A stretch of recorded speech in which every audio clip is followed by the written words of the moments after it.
Hello दोस्तों, good evening आप सभी को। कैसे हो आप सभी? आई होप उम्मीद करती हूँ कि आप सभी अपने घर में अच्छे होंगे। तो मैं भी अच्छी हूँ और मैं आई हूँ आज। ऐसा शौक शायद ही किसी को मिला होगा, पता नहीं मुझे किसी को मिला या नहीं मिला।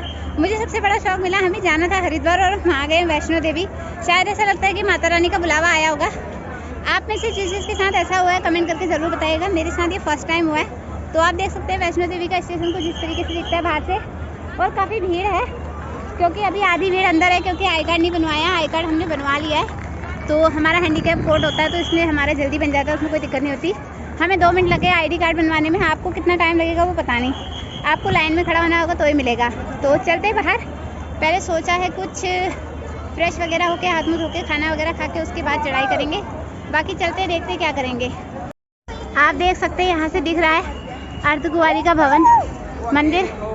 तो कहते हैं ना, जब तक बुलावा नहीं आता तब तक कोई नहीं जाता है। तो शायद हमें लगता है कि हमारा बुलावा यहीं का आया होगा, इसीलिए हम महादेव की नगरी ना छोड़ के माता रानी की नगरी में आए हैं। तो चलते हैं आगे को। और एक चीज़ मैं आप लोग को बता दूं, आप लोग जब भी चढ़ाई करें रेलवे स्टेशन से या बस स्टैंड से, मतलब जहाँ से भी आप चढ़ाई करेंगे, और एक चीज़ आप लोग हमेशा याद रखें कि ये चीज़ आपको ज़रूर लेके ही जानी है। RFID वाला कार्ड आता है तो उसे आपको लेना ही लेना पड़ेगा, क्योंकि उसके बिना आपको एंट्री नहीं मिलेगी। क्योंकि आजकल ऐसा रूल चला है, जगह जगह पे चेकिंग होती है, जगह जगह पे चेकिंग करते हैं और उसके बिना आपको वहाँ नहीं जाने देते। हम लोग गए थे क्योंकि हमें 4, 5, 6 जगह हमें चेक पोस्ट पे चेक करके हमें जाने दिया था। इसके अलावा वो ऐसे नहीं जाने देंगे। तो आईडी मतलब गले में पहन के जाना होता है, जैसे कि छोटे बच्चे होते हैं और जब वो स्कूल जाते हैं तो आईडी प्रूफ पहन के जाते हैं, तो उसी तरह का कुछ होता है। बट लेकिन उसमें ये होता है कि उसमें बच्चों की फ़ोटो होती है, इसमें बच्चों हमारी फ़ोटो नहीं होती है। तो ये बिना फ़ोटो का होता है, तो इसे आपको लेके ही जाना पड़ेगा। तो ये है कटरा का श्री माता वैष्णो देवी का रेलवे स्टेशन। तो रेलवे स्टेशन यहाँ का काफ़ी साफ़ है, जैसे हमारे वहाँ का दिल्ली का रेलवे स्टेशन है और मतलब और भी सारे स्टेशन है, वो इतने क्लीन नहीं है। मुझे यहाँ का स्टेशन बहुत पसंद आया। वैसे मुझे स्टेशन कहीं के पसंद नहीं आता, लेकिन यहाँ का स्टेशन इतना क्लीन है। आप जब भी जाओगे आप देखोगे ना, इतनी क्लीन, इतनी सफाई है इसके स्टेशन में, बाहर से लेके अंदर तक। बहुत अच्छा लगा मुझे ये स्टेशन। और प्लेटफॉर्म भी सारे साफ़ है, मतलब ईजी प्लेटफॉर्म है और अच्छा लगा मुझे चढ़ने उतरने का तरीका भी। तो आप जब भी आएंगे देखेंगे आप कितनी सफाई है। तो हम लोग यहाँ नहीं रुकेंगे और हम लोग जाएंगे सीधा चढ़ाई करेंगे, क्योंकि हमारे पास इतना टाइम नहीं है कि हम इतना रुक सकें। और अगर आप लोग इसमें से रुकना चाहते हैं तो यहाँ बहुत सारे ऑप्शन है। गेस्ट हाउस है, निहारिका कॉम्प्लेक्स है, और या फिर बेड का सिस्टम भी है, जैसे कि आप जानते होंगे कि बेड का सिस्टम भी है। और पहले जब मैं 2022 में आई थी तो हमने 120 रुपये चार्ज दिया था एक बेड का, और अब इस समय में 150 रुपये चार्ज है। और वो भी लोगों ने 2 महीने 3 महीने पहले बुकिंग करा रखी है, इसीलिए उनको मिला है। वरना पूरी गेस्ट हाउस सभी कुछ मतलब बुक हो चुका था, हमारे आने तक कुछ भी अवेलेबल नहीं था। तो हमने वैसे भी हमारे पास टाइम नहीं था रुकने के लिए, हम इतना रुक नहीं सकते थे, इसलिए हमने सीधा चढ़ाई ही करनी है। तो चलते हैं। और आपकी मर्ज़ी है, आप रुकना चाहें या नहीं रुकना चाहें वो आपकी मर्ज़ी है, आप पे डिपेंड करता है। और ऑटो का किराया मैं आपको बता दूँ, ऑटो का किराया ये लोग जैसे ही आप लोग स्टेशन से बाहर निकलेंगे आपसे बोलेंगे, अगर आप पूछोगे ऑटो वाले भैया से कि स्टेशन का ऑटो का किराया कितना है बाणगंगा तक, तो वो आपको बोलेंगे 300 बोलेंगे, 250 बोलेंगे। तो मैं आपको बता दूं, ज़्यादा से ज़्यादा उनका किराया होता है 100 या तो 150 रुपये दे सकते हैं आप। उससे कम भी अगर आप कर सकते तो कर सकते हैं, लेकिन 150 से नीचे मुझे लगता नहीं है कि कोई भी आपको वहाँ तक छोड़ेगा। क्योंकि हमने 4-5 ऑटो ट्राई करे और उसके बाद हमें 4-5 करने के बाद हमें छठा ऑटो मिला जो हमें 150 रुपये में लेकर गया। तो ये चीज़ मैं आपको बता दूँ, ये चीज़ आप हमेशा ध्यान रखना जब भी आप जाए। तो चलते हैं और चढ़ाई करने की तैयारी करते हैं। हम आ चुके हैं मेन दरवाजे पे, एंट्री कर चुके हैं हम, और चेकिंग वगैरह सारी हो चुकी है हमारी। आप देख सकते हैं कितनी भीड़ आ रही है पीछे से। अभी ये तो कुछ भी नहीं, इससे ज़्यादा तो लोग दर्शन करके आ रहे हैं, लेकिन जो आने वाली भीड़ है वो भी अभी काफ़ी पीछे है अभी। बट लेकिन हम लोग जल्दी आ गए हैं तो इसलिए। तो चलते हैं, पहले बाणगंगा जाएंगे, वहाँ फ्रेश वगैरह होंगे, हाथ मुँह धोएंगे और ठंडा ठंडा पानी पिएंगे बाणगंगे का। और उसके बाद हम जाएंगे गुलशन कुमार का भंडारा खाने के लिए।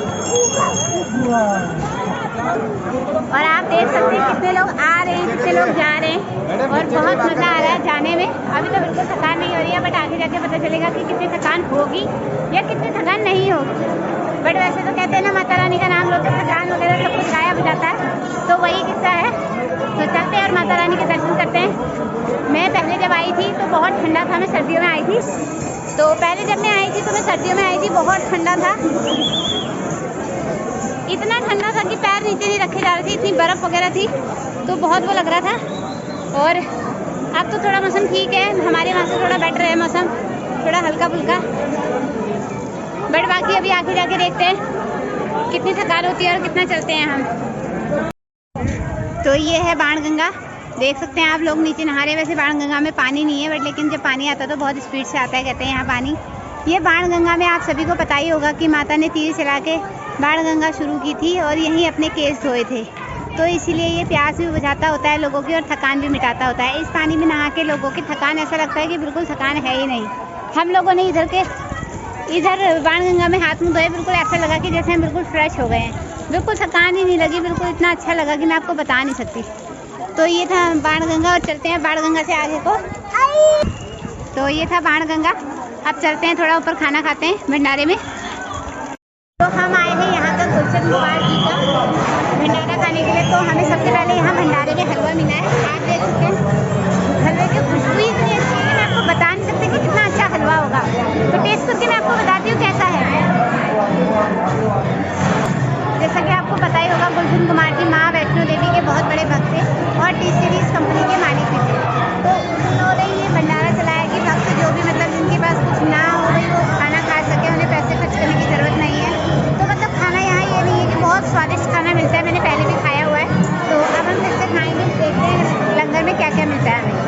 तो हम आए हैं यहाँ का गुलशन कुमार जी का भंडारा खाने के लिए। तो हमें सबसे पहले यहाँ भंडारे में हलवा मिला है, आप देख सकते हैं। हलवे की खुशबू इतनी अच्छी है कि मैं आपको बता नहीं सकती कि कितना अच्छा हलवा होगा। तो टेस्ट करके मैं आपको बताती हूँ कैसा है। जैसा कि आपको पता ही होगा, गुलशन कुमार जी माँ वैष्णो देवी के बहुत बड़े भक्त थे और टी सीरीज कंपनी के मालिक भी थे। तो उन्होंने ये भंडारा चलाया कि भक्त जो भी मतलब जिनके पास कुछ ना हो भाई वो खाना खा सके, उन्हें पैसे खर्च करने की ज़रूरत नहीं है। तो मतलब खाना यहाँ ये नहीं है कि बहुत स्वादिष्ट खाना मिलता है, मैंने पहले भी खाया हुआ है। तो अब हम फिर से खाएँगे, देखते हैं लंगर में क्या क्या मिलता है हमें। आप देख सकते हैं लंगर में कितनी भीड़ है, लोग आते रह रहे हैं, आते रह रहे हैं, आते रह रहे हैं। ये देखो,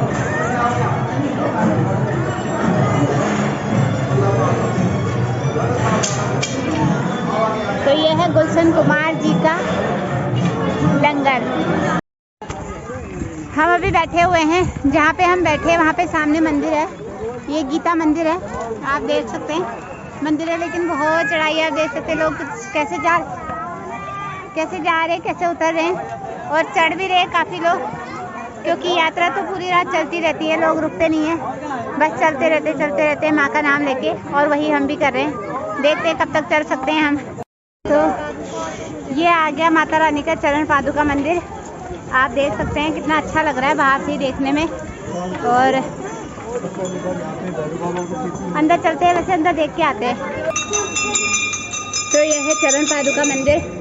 तो मैं दिखाती हूँ आपको माता रानी के चरणों में कि जो माता रानी ने चरण रखे थे और कहा था ये मेरी चरण पादुका है।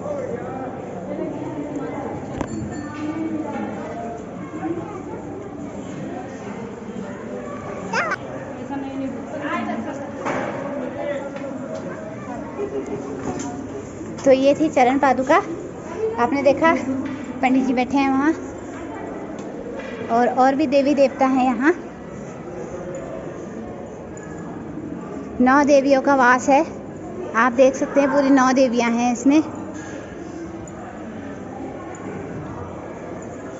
तो ये था हमारी माता रानी का पहला पड़ाव। तो अब चलते हैं बाहर को। और ये है शिव पार्वती की फैमिली, परिवार, और ये शिवलिंग। तो चलते हैं बाहर को और आगे की यात्रा करते हैं शुरू। तो आखिरकार हम पहुंच ही गए अर्धकुंवारी। तो अभी तो हमने सिर्फ आधा रास्ता पार किया है और पहुंचे भी नहीं हैं, आप देख सकते हैं आने वाला है अर्धकुंवारी। चलते हैं वहीं और वहीं से दिखाएंगे दर्शन आपको। देखिए लोग कैसे सो रहे हैं, टॉयलेट के बाहर से सो रहे हैं लोग, बताओ इतनी पब्लिक है। ये देखिए, क्या आप जब वैष्णो देवी आए आपके साथ भी यही हुआ है? कमेंट करके ज़रूर बताइएगा। अर्धकुंवारी हम पहुंच चुके हैं, लेकिन अंदर गर्भजून में जाकर अर्धकुंवारी अंदर दर्शन करने के लिए वहां फ़ोटो और वीडियोग्राफी सब मना है, तो इसलिए मैं अंदर का आपको नहीं दिखा पाऊंगी। आप देख सकते हैं कितनी भीड़ है, लोगों को जहां जगह मिल रही है वहां सो जा रहे हैं। सारे गेस्ट हाउस, सारे जो भी धर्मशालाएं हैं सब कुछ बुक हो चुकी है, बिल्कुल भी कहीं जगह नहीं है। आप सोच सकते हैं कि बाहर जब जगह नहीं है तो आप देखते हैं तो अंदर तो क्या ही जगह होगी। आप ये सोचो ना, बाहर इतनी बड़ी जगह है तो बाहर जगह नहीं है तो अंदर तो क्या जगह होगी, आप ये सोचो। तो इतनी सारी संख्या में लोग आए हुए हैं, मैं तो सोच के हैरान हूँ। जिस साल मैं आई थी उस साल यहाँ बिल्कुल एकदम खाली था, इतना अच्छा लग रहा था, खाली खाली। तो आज तो मैं देख के बिल्कुल हैरान रह गई हूँ। तो मैंने कान पकड़े कि आज के बाद मैं गर्मी में कभी भी नहीं आऊँगी। कभी मुझे ठंड में आना पड़े कोई बात नहीं, पर मैं गर्मी में नहीं आऊँगी, क्योंकि गर्मी में तो क्या होता है, बिल्कुल जगह नहीं होती है। लोग टूरिस्ट छुट्टियाँ होती है लोगों की, तो छुट्टियाँ मनाने आते हैं, तो हमारे बस का नहीं है भाई छोटे हुए बच्चे को लेके परेशान होना। तो ये तो हमारा फर्स्ट टाइम था, इसलिए हम आ गए। कोई नहीं, मतलब यानी कि सेकंड टाइम है, माता रानी का आशीर्वाद लेने सेकंड टाइम आए हैं, लेकिन बच्चे के साथ हम फर्स्ट टाइम आए हैं। लेकिन अपना तो हमारा चल जाता है, लेकिन बच्चे के साथ हमारा ये सब नहीं चलता है। तो आप सभी से मैं रिक्वेस्ट करूँगी कि गर्मियों में आप अवॉइड करें जाना, तो अच्छा रहेगा। बाकी ये कहते हैं कि भाई माता रानी का बुलावा आता है तो कोई किसी को नहीं रोक पाता है, जाना है तो मतलब जाना है वाली बात है। तो देखते हैं अब इसके बाद हम कहाँ जाएंगे। तो अर्धकुंवारी हम लोग अंदर गए थे गर्भजून में, जहाँ माता 9 महीने रही थी। 9 महीने मैया ने वास किया था। कहते हैं ये गर्भजून है और यहाँ मैया 9 महीने वास करती थी, तो इसलिए इसका नाम गर्भजून पड़ा है। तो हम गुफा में गए थे, जैसा कि मैंने आपको बताया कि अंदर फ़ोटो वीडियो वगैरह ये सब कुछ ले जाना अलाउड नहीं था। बल्कि जो मैंने हाथ में घड़ी पहनी थी, स्मार्ट वॉच पहनी थी, वो भी उन्होंने मुझे नहीं ले जानी थी। स्मार्ट वॉच तो छोड़ो, आप जो ईयरफोन आपके यहाँ पास होगा ना, आप वो भी नहीं ले जा सकते हो, क्योंकि वहाँ कुछ भी ले जाना अलाउड नहीं है। ख़ास तौर पे चमड़े की चीज़ तो वो बिल्कुल भी आपको नहीं ले जाने देंगे।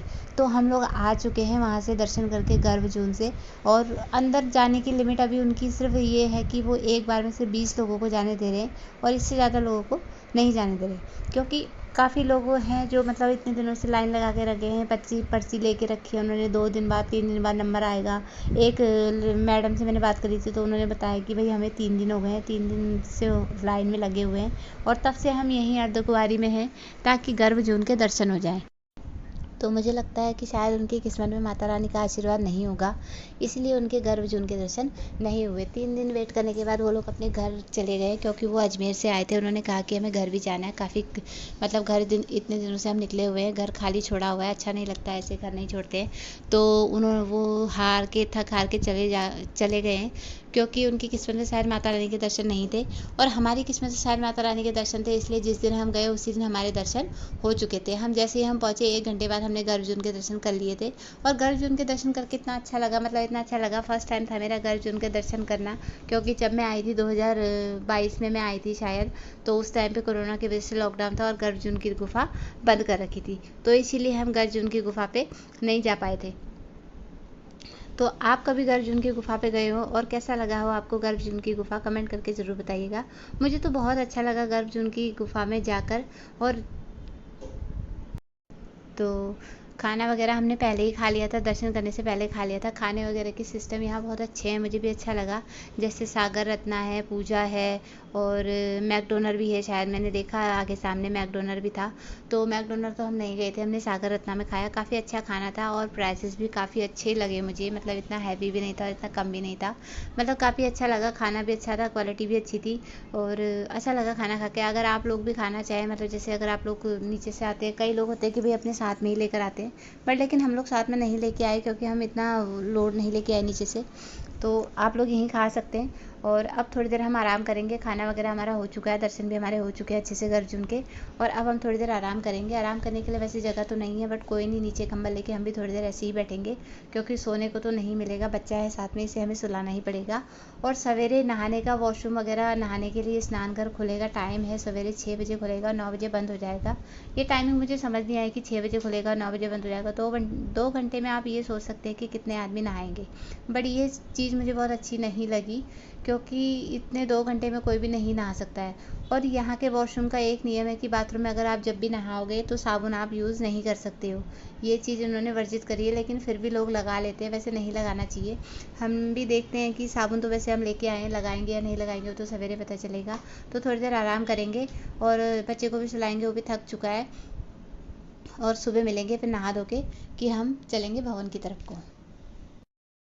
हेलो दोस्तों, गुड मॉर्निंग आप सभी को। कैसे हो आप सब? आई होप, उम्मीद करती हूँ आप सभी अपने घर में अच्छे होंगे और हम भी अच्छे हैं। हमारी यात्रा बहुत अच्छी रही है। अभी तक तो हम अर्धकुंवारी हैं और अब चलते हैं, नाश्ता करते हैं। पहले नहा लिया है हमने, धो लिया है, सब कुछ हमने कर लिया है और अब हम जाएंगे सीधा भवन की तरफ को। पहले देखेंगे ऊपर गाड़ी के लिए मिलेगी या नहीं मिलेगी, क्योंकि नीचे से हम लोग बहुत पैदल चल के आ चुके हैं और आगे जाके देखेंगे कि क्या होगा। बट आप देख सकते हो अभी से तेज़ धूप है और सुबह शाम वैसे यहाँ बेटर मौसम था बट हमारे वहाँ से, लेकिन दिन में मुझे लगता है शायद उतनी ही गर्मी होगी, वो तो पता चलेगा। तो चलते हैं, पहले नाश्ता करते हैं, उसके बाद फिर चलेंगे भवन की साइड को। अर्धकुंवारी से कटरा से अर्धकुंवारी तक हम बिल्कुल पैदल चल के आए थे। वही हमने डिसाइड करा था कि हम सिर्फ गाड़ी में जाएंगे और वापसी में हम पैदल ही आएंगे। तो हम पैदल ही आएंगे और वापसी में सीधा एक साइड का टिकट है इनका, 300 रुपये का टिकट है। तो हमने टिकट ली है, एक टिकट हमने तीनों की ली है। 3 टिकट लेनी थी हमने, 350 रुपये की टिकट है, सॉरी 300 की भी नहीं है, 350 की टिकट है। तो टिकट हमने ले चुकी है और हम जाएंगे अब सीधा भवन की तरफ को। हम बैठ चुके हैं नीचे से बैटरी वाले रिक्शे में और क्योंकि हमने टिकट लेनी थी, मैंने जैसे कि आपको बताया था कि हम टिकट लेंगे। टिकट हमें मिल गई थी, टिकट लेने में ज़्यादा टाइम नहीं लगा और बैटरी वाले रिक्शे में बैठ गए हैं और पहुंच जाएंगे भी 5 मिनट में हम लोग भवन। और फिर वहाँ देखेंगे भवन जाके हम क्या करेंगे। भवन जाके पहले प्रसाद लेंगे और उसके बाद दर्शन करने जाएंगे अंदर।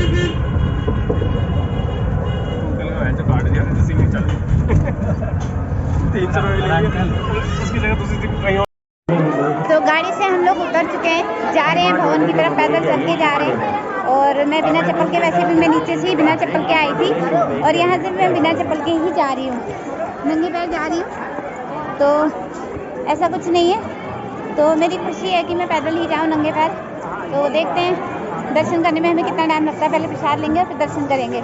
तो भवन हम पहुंच चुके हैं। भवन आके मैंने देखा, क्योंकि हमारे पास कैश ख़त्म हो चुका था, क्योंकि कैश हम जितना भी लाए थे सारा खर्च हो चुका था। और जैसे भी मैंने मतलब जितना भी हो सकता था मैंने ऑनलाइन, ज़्यादातर ऑनलाइन पेमेंट करी, लेकिन फिर भी हमारा कैश ख़त्म हो चुका था। तो इस बात की मुझे बहुत टेंशन थी कि हमारे पास कैश नहीं है तो हम कैसे करेंगे। तो ऊपर आके मैंने देखा कि यहाँ 2-3 ATM थे, बट पहले में जब मैं गई तो उसमें से कैश नहीं निकला। फिर मैं दूसरे में गई तो मैंने सोचा कि शायद इसमें होगा, इसमें देखा तो मैंने इसमें कैश निकल गया था, क्योंकि अर्धकुंवारी में भी था ATM, लेकिन वो ख़राब पड़ा था, उसमें वो सही नहीं था। पहले जब रात को मैंने पहुंचे तो मैंने इनको कहा कि ATM है इधर, पैसे निकालने हमने। तो उन्होंने, वॉचमैन अंकल बैठे थे वहाँ पे सामने, सिक्योरिटी गार्ड, तो उन्होंने बोला ये अभी सवेरे 8 बजे खुलेगा। सवेरे 8 बजे गए तो वो नहीं खुला था। तो अब जब हम भवन पहुँचे, भवन पहुँच के मैंने देखा कि यहाँ तो 2-3 ATM है। वाह, दिल को ऐसी शांति मिली ना, सोचा कि अरे बाप रे, ऐसा लग रहा था कि जैसे जन्नत मिल गई। मतलब एक होता है ना कि जेब में पैसे खत्म हो जाते तो लगता है कि भाई कुछ नहीं है, सिर्फ पैसे आ रहे थे, सोचते हाँ भाई पैसे आ गए। तो ठीक है, ATM मिल गया था। तो अब मैंने सोचा कि चलो कैश निकाल लेते हैं। तो इसलिए हम गए ATM और ATM से कैश निकाला और उसके बाद हम गए भैरवनाथ के मंदिर। चलेंगे नहीं, पहले हम करेंगे दर्शन और उसके बाद जाएंगे भैरवनाथ के मंदिर, क्योंकि भैरवनाथ के मंदिर हम पैदल नहीं जा सकते हैं, उसमें भी हमको उड़न खटोले से जाना पड़ेगा। तो चलते हैं उड़न खटोले, पहले चलते हैं वैष्णो माता के मंदिर भवन के पास दर्शन करने के लिए, उसके बाद जाएंगे हम भैरवनाथ के मंदिर। तो भैरवनाथ के मंदिर भी हम पहुंच चुके हैं, क्योंकि सीढ़ी चढ़ के हम नहीं आए, हम उड़न खटोले से आए हैं। उड़न खटोले का भी कोई नहीं, इतना रिचार्ज नहीं था उसका, 100 रुपये था आने का भी जाने का भी। जब हमने सोचा कि जा ही रहे हैं तो आएंगे भी हम, सीढ़ी से नहीं आएंगे, उड़न खटोले से ही आएंगे। उड़न खटोले में जाके इतना अच्छा लग रहा था, वाह इतना सुंदर लग रहा था, बहुत अच्छा लग रहा था। क्योंकि वीडियो वगैरह मैं नहीं बना पाई, क्योंकि काफ़ी भीड़ थी और छोटा बच्चा भी था साथ में, और वो जो उड़न खटोला था वो भी काफ़ी हिल रहा था, तो इसलिए मैं उसकी वीडियो नहीं बना पाई, क्योंकि मेरे हाथ में बहुत सारा सामान था। और एक चीज़ आप हमेशा याद रखें, भैरव मंदिर जब भी आप आएँ, आप अपनी चीज़ें, अपनी प्रसाद वगैरह जो भी आपके हाथ में है उससे केयरफुल रखें और लंगूरों से बहुत केयरफुल रहें, क्योंकि यहाँ लंगूर कब आपका प्रसाद छीन के चले जाएंगे आपको पता भी नहीं चलेगा। तो इसलिए आप अपनी चीज़ों को संभाल के रखें, वो आपके हाथ से चीज़ें छीन के चले जाएंगे, हमें पता ही नहीं चलता है। तो इस चीज़ से हमेशा केयरफुल रहना। और ये चीज़ मैंने आपको दिखाई कि कितना सुंदर व्यू लग रहा है भैरवनाथ के मंदिर से। नीचे को देखना बहुत अच्छा लग रहा है। माता का भवन भी इतना सुंदर लग रहा है और पूरे पहाड़ी इतने अच्छे लग रहे हैं, मतलब मन करता है कि देखते रहो। लेकिन धूप भी बहुत तेज़ है।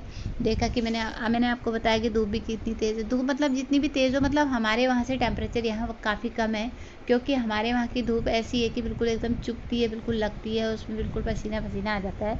और यहाँ की धूप ये है कि इतनी चुभती नहीं है, थोड़ा हल्की हल्की लगती है। और भवन में, जैसे कि मैंने आपको बताया, भवन में तो काफ़ी ठंडा था, दिन में भी बहुत ठंडा था। जैसे हम अंदर दर्शन करने के लिए गए थे और नंगे पैर गए थे, पैर ऐसे लग रहे थे जैसे हमारे पैर जम चुके हैं। तो अब हमारे दर्शन, सारी जगह के हमारे दर्शन हो चुके हैं। अर्धकुंवारी के भी हमने दर्शन कर लिए हैं और भवन के भी दर्शन हमारे हो चुके हैं और भैरव बाबा के भी दर्शन हो चुके हैं। तो अब हम जाएंगे, सीधा नीचे उतरेंगे, क्योंकि आज रात की हमारी ट्रेन है, हमें घर पहुंचना है कल सवेरे। तो अब हम नीचे उतरेंगे और सीधा चलेंगे घर को। रुकेंगे हम कहीं पे भी नहीं नीचे उतरते टाइम, क्योंकि हमें प्रसाद लेना है। प्रसाद लेंगे, बस वहीं पे रुकेंगे और उसके बाद सीधा जाएंगे हम नीचे उतरेंगे और खाना वगैरह खाएंगे।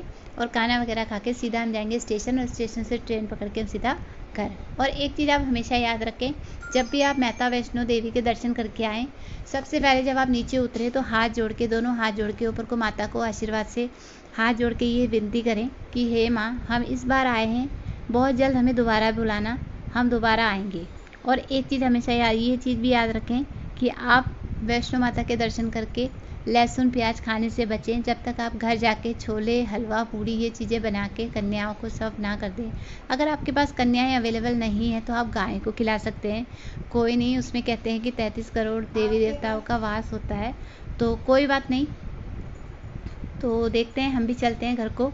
तो ये चीज़ आप हमेशा ध्यान रखें। 2 चीज़ मैंने आपको बताई, एक तो आप नीचे उतर के माता का आशीर्वाद लें, और दूसरा लहसुन प्याज खाने से बचें। और कई लोग होते हैं जैसे वैष्णो देवी आते हैं और प्रसाद वगैरह ले लेते हैं, खाना पीना भी खा लेते हैं, जो मिलता है वो सब चीज़ खा लेते हैं और चल देते हैं घूमने के लिए प्रसाद के साथ ही। तो ये चीज़ आप बिल्कुल ना करें। तो अब हम उतरेंगे नीचे और सीधा जाएंगे स्टेशन।